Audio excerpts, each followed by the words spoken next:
去年9月，美国 NASA 有做一个上小行星轨道测试计划，要甲行星轨道落予骗去，卖互落来地球。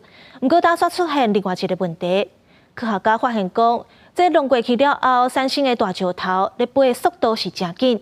若准地球去互这款大石头击到，这破坏威力就等于是原子弹爆炸遐尼强。Oh my gosh！ 日讲20年9月，美国 NASA 是做上小行星轨道测试，成功改变目标行星的轨道，包括地球防御小行星的动力会当较安心。This is a watershed moment for planetary defense. 不过最近有科学家研究发现讲，这摆弄击是三星37块大石头，虽然讲未弄到地球，但是未来那地球和小行星偏转了后，三星的喙就弄到，破坏力会真惊人。以一块15英尺，大约是4.5公尺直径的大石头来看，弄地球三星的能量，就等于是讲到原子弹爆炸的能量。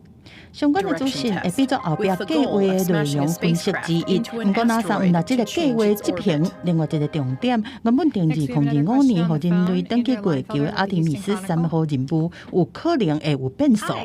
All the contractors to is that December of 25 date. We may end up flying a different mission if that's the case. If we have these big slips out, we've looked at can we do other missions if the possibility exists there. 阿提米斯1号任务去年是予无人驾驶的太空船西月球来飞行。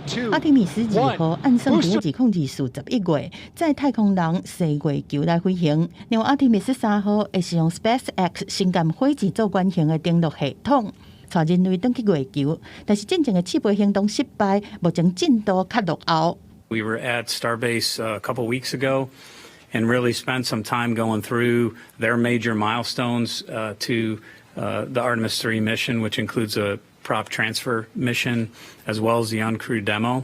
NASA 指出讲，有上新的资讯会随向外界来通报。目前除了美国在内，中国、印度这个国家嘛一直在挑战要去月球，谁会当占到先机嘛变作国际关注的焦点。记者综合报道。